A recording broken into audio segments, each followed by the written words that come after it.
What up? What up? What up? Welcome to the scorecard, where I ask you to bring your scorecard and an explanation and not just simply your opinion. So yes, last night we had we don't even have to call it whatever random belt it was, between Tony Harrison and Tim Tszyu in Australia. A tough one. Final score: the fight ended in the seventh round. Was it the seventh round? The ninth round, with a stoppage by Tony Harrison.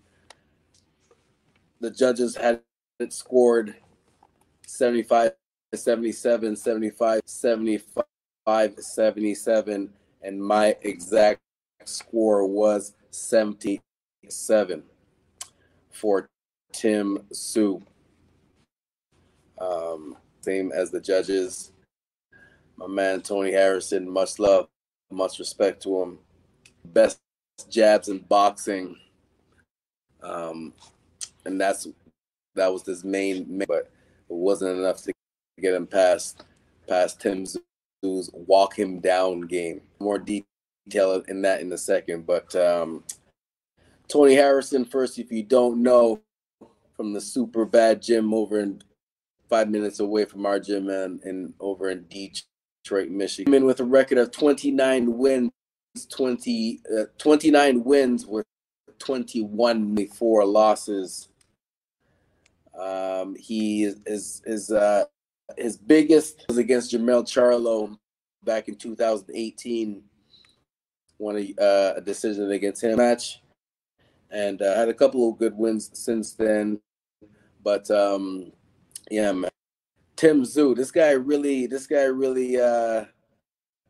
not surprised me, but I was not as well as he did. I'm not gonna lie. Just for the simple fact that most of his fights were in Australia, and much love and much respect to his father, who is one of the not just a great boxer from Australia, but one of the best boxers of all time. During the late 80s or late 90s, Kostya Tszyu came in with a record of 22 wins, 16. His son came in with a record of 22 wins with 16 knockouts, 0. No big wins on his career. I apologize. Terrell Gausha, the last fight, he got dropped in the first round, got up and won every round after that. Again, his walk him down style, what I mean is he's not really doing anything flashy. You could definitely see how he's mastered the fundamentals, hands up, and just knows the perfect distance to lean back to get you miss, and his timing for counterpunching, coming back right away. Walk a person down like that, your counterpunching skills have to be on point. And at the Tony Harrison, that was one of the main things that he said about Tim Tszyu, was this counterpunching was perfect. Now to go through the rounds. Round one, my score, I'll go each round. Round one, I gave to Tony Harrison. First 2 rounds, only 8 rounds, so I gave the first 2 and round 7 to Tony. Harrison's jab has Tony Harrison has a very educated. I mean, is he doesn't just simply. It's not just simply about extending your arm out, your foot in the fundamental stance of, even if you can throw a perfect jab, having an educated how and what speed to throw it at. Not always the same speed. Sometimes a hard one to make your opponent's head snap back. Sometimes it gets to be a little pop, pop, pop, pop. So yeah, Tony Harrison has one of the best educated jabs in boxing, and clearly won in that first round. Tim Tszyu was closing in the pressure, but in that first round, Tony was able to keep him off. Round, same thing. I gave it to Tony Harrison. Jabs all day. My notes for round two was because even though Tim Tszyu was still coming forward, which sometimes you can turn into a hook if you land the jab enough, then you could disguise it. So yeah, second round to Tony Harrison. I gave to Tim Tszyu. The third round specifically, Tszyu landed bigger. This is when he started to slowly close in on the distance, and then the time for pressure fighters like that. That's like I said, man.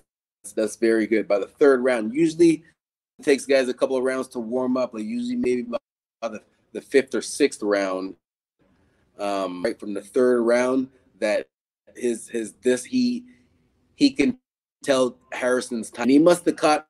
I'm assuming that he must have caught Harrison with something early because it was something early. Because Harrison a lot of right hands, and what I wish he did more from instead of going from rope to rope to maybe do a sharper turn to get back to the center of, because when you get back to the center of the ring, then you have more different ways you can move. You can move back at an angle. You have more ways to get out. You have more escape routes. Boxing against the ropes, it's easier for your opponent to keep you there because all they have to do is go side.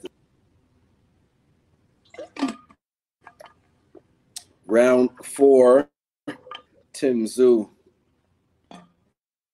My notes for round 4 was aggressively going from rope to rope. Has to do more than just jab. I explained in the first 2 rounds how his jab was on point, but yeah, to keep a pressure fighter off you like that has to be more than the jab. If that's the only punch that your opponent has to worry about, even no matter how good it is, piece of fire that they have to worry about, they can eventually, if they're a good fighter like Tim Tszyu is, it took him by the third, fourth to time that jab and know how to counter punch it, like in this picture right here. Gave to Tim Tszyu. My notes specific was Tony not doing much but jabs. Like I said, his jab was on point, but it has to be more than that, and not just going from rope to rope. His right hand. No, I'm not making no excuses for him. He should have threw more right hands. Tim Tszyu earn his respect to not be able to just walk him down like that. Just again, when you just go from rope to rope, it's easy for someone to just cut you off. No matter how big the ring is.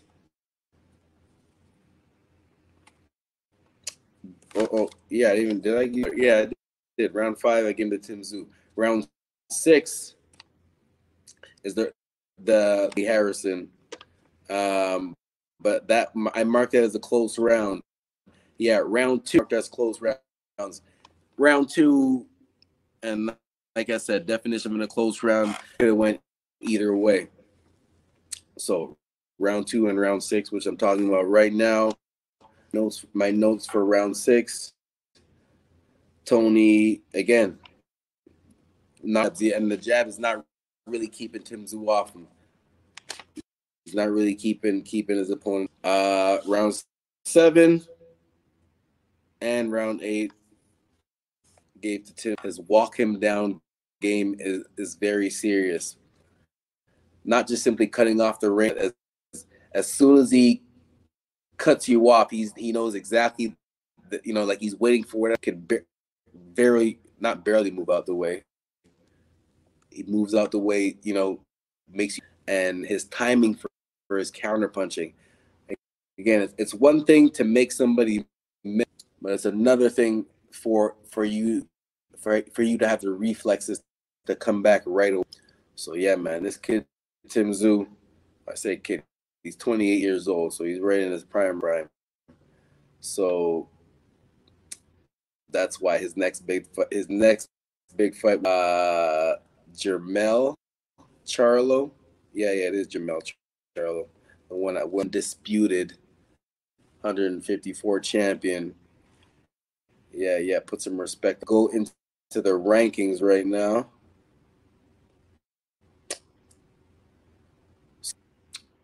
Super welterweight division, 154 pounds. Tim Tszyu, was he even ranked?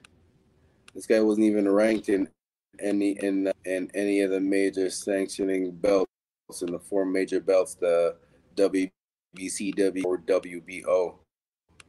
Let's look at middleweight. No, he's not even up at middleweight either. He's gonna go from not even being. Oh, there he is in the WB. Which one is this? WBO. He was ranked as the number one guy, but not in the other ones. He's gonna get to fight Jermell Charlo for the championship. That is going to be very interesting. I can't wait for that fight. That was going to happen. Obviously, they both have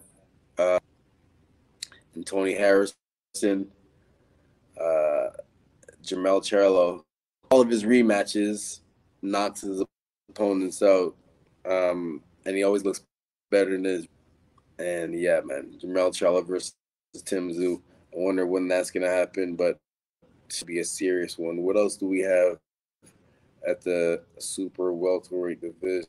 I lost my spot.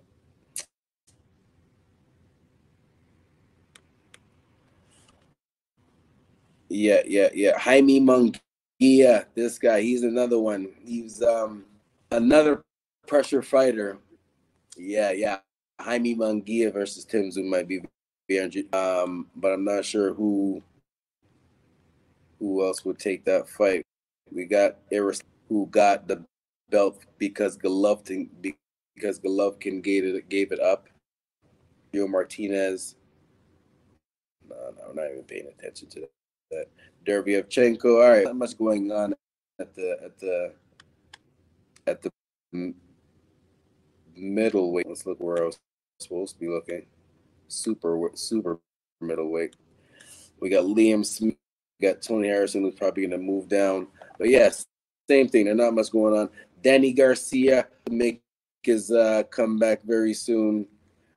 We'll see how he looks after Fundora. This guy Sebastian Fundora, man, he is very interested to watch his career develop because of how his style. This guy's 6'5", but likes to fight more on the inside. Picture right here. This was a perfect example of how Tony's jab was at full extension and using it properly in the early rounds. He was using it properly late because that was the only thing that Tim Tszyu had to worry about.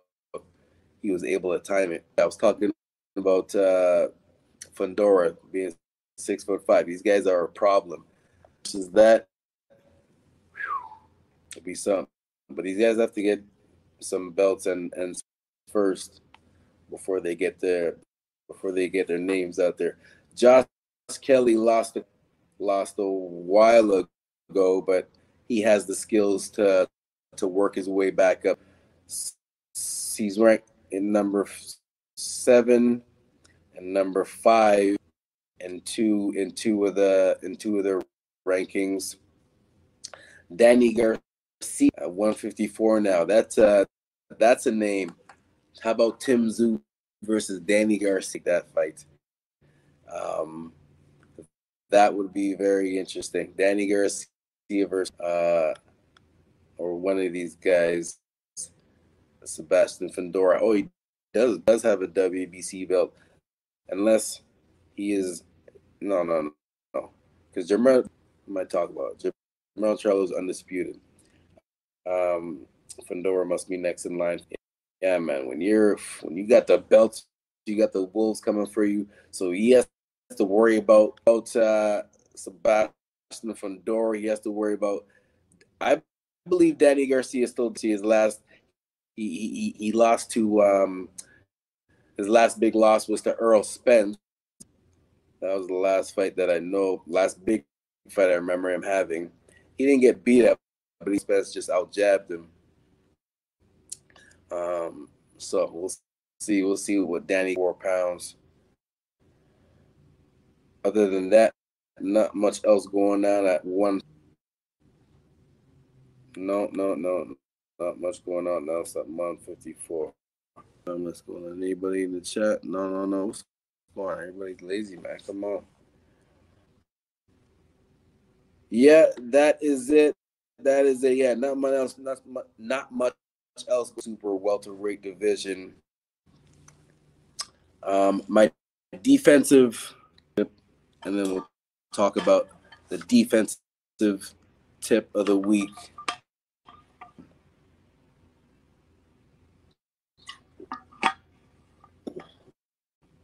Fighter doing what they do and coming after you like that and walk.